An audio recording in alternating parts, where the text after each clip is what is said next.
The night he stepped out of the rented sedan, rain misting the polished marble driveway, everyone was already watching him, and judging him. A single father in a worn navy suit, one hand nervously adjusting his tie, the other opening the door for a woman no one expected him to bring. She stepped out in a simple black dress, elegant but restrained, her eyes calm, her posture composed. To the guests gathered under crystal chandeliers and billion-dollar smiles, the assumption formed instantly. A single dad had brought an escort to a billionaire's party, and whatever dignity he had left was about to evaporate under the weight of whispered laughter.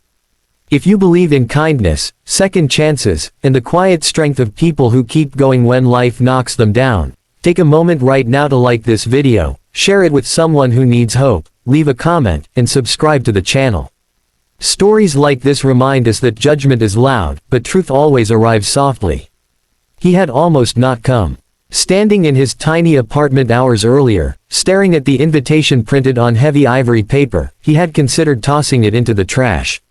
The annual foundation gala hosted by one of the wealthiest men in the country was not a place for someone like him. He was a logistics supervisor at a struggling distribution firm, not a CEO or investor.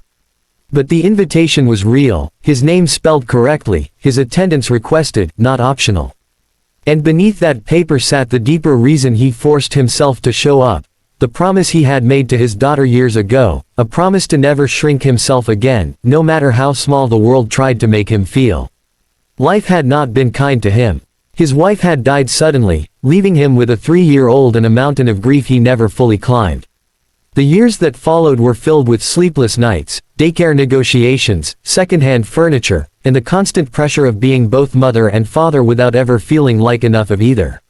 He had turned down promotions that required travel. He had left parties early. He had learned to cook, braid hair, and cry quietly in the shower so his daughter wouldn't hear. Somewhere along the way, he became invisible to the world that once applauded ambition. The escort was not part of a reckless plan. She was part of survival. When the invitation arrived, he realized he had no one to bring. Every other guest would arrive paired, polished, complete. He knew how the room would look at him if he walked in alone. Pity disguised as politeness, curiosity tinged with judgment. Through a discreet agency, he found someone who understood boundaries, professionalism, and silence. She listened as he explained that he needed not romance, not illusion, but presence. Someone to help him walk into a room he no longer felt he belonged in. She agreed without asking for his story, and that quiet respect mattered more than he expected. Inside the ballroom, the air smelled like money and confidence. Laughter bounced off gold-trimmed walls. Servers floated between clusters of power, their trays heavy with champagne that cost more than his monthly groceries. He felt every step echo inside him as they moved forward together. Heads turned, smiles tightened, whispers bloomed like bruises. He could almost hear the narrative being written for him, a struggling man pretending he still belonged, clinging to appearances. The escort sensed his tension without touching him. She walked half a step behind, not out of submission, but awareness. She was not there to shine, only to steady him. And still, the weight of the room pressed down harder with every glance. Then the billionaire noticed. The host of the evening was known for his sharp instincts and colder reputation. A man who built empires by reading people faster than they could read themselves. He had survived markets, betrayals, and decades of power without softening. When his eyes landed on the single father, they did not slide away like the others. They stayed, curious, measuring. Something about the man's posture, his restraint, the absence of performance caught his attention. As the night unfolded, the billionaire moved through the room with intention, shaking hands, making deals, smiling just enough. When he reached the single father, the space around them shifted. Conversations nearby slowed. Glasses paused mid-air. The escort stepped back slightly, sensing the gravity of the moment. The billionaire leaned in, his voice low enough that only one man could hear, and asked one simple question that sliced through years of shame and silence. He asked why he had really come. That question landed heavier than any insult ever could.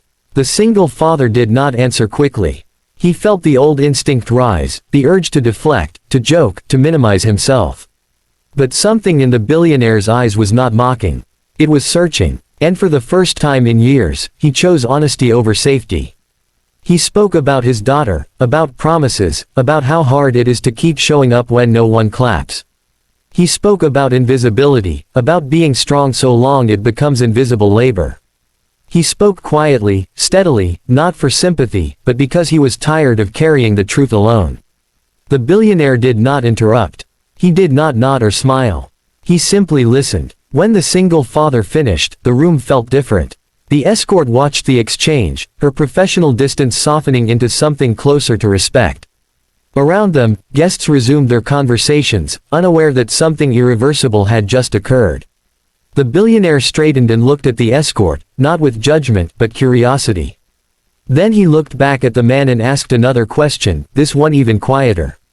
He asked what he needed most right now. The answer surprised even the man himself. He said he needed a chance. Not charity. Not applause. Just a chance to be seen again. That night did not end with fireworks or public announcements. There was no dramatic toast. But before the single father left, the billionaire handed him a card heavier than it looked and told him to call on Monday. Not as a favor. As a conversation. The days that followed were filled with doubt.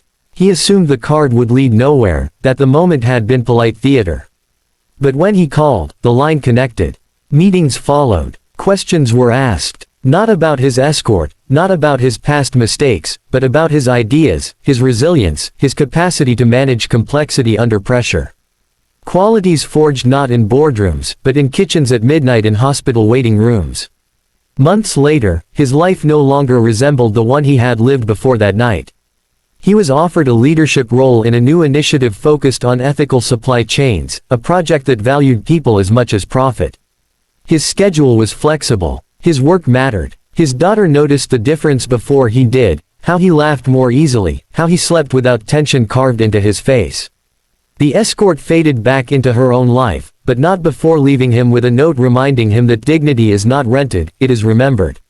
He kept that note folded in his wallet, a quiet reminder of how close he came to disappearing. Years later, he attended the same gala again.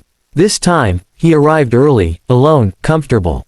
When the billionaire spotted him across the room, he smiled, not the smile of a man amused, but of one who recognizes impact. They spoke again, briefly, about growth, about children, about the strange ways courage shows up. Dressed as desperation. If this story is touching your heart right now, if you feel seen in the quiet sacrifices and unseen strength, please take a moment to like this video, share it with someone who might need encouragement, and let us know in the comments how it made you feel. Your engagement helps stories like this reach others who are silently carrying their own weight. As the night wound down, the single father stood near the balcony, watching city lights pulse like a living thing. He thought about how close he came to staying home, to letting shame win. He thought about how one question, asked sincerely, changed everything. Before this story ends, we have one special request for you. Please comment the words, "I believe in second chances," below. Let it be a reminder, to yourself and to others, that no one is defined by their lowest moment. He went home that night to his daughter, who was asleep with a book on her chest and dreams still untouched by judgment. He kissed her forehead and felt the quiet satisfaction of knowing that one day, when she asked how he survived the hardest years, he would tell her the truth. He kept going. He stayed honest. And when the world finally leaned in to listen, he was ready.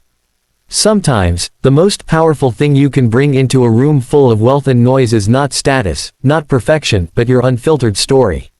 And sometimes, all it takes to change a life is one person willing to ask the right question, and another brave enough to answer it.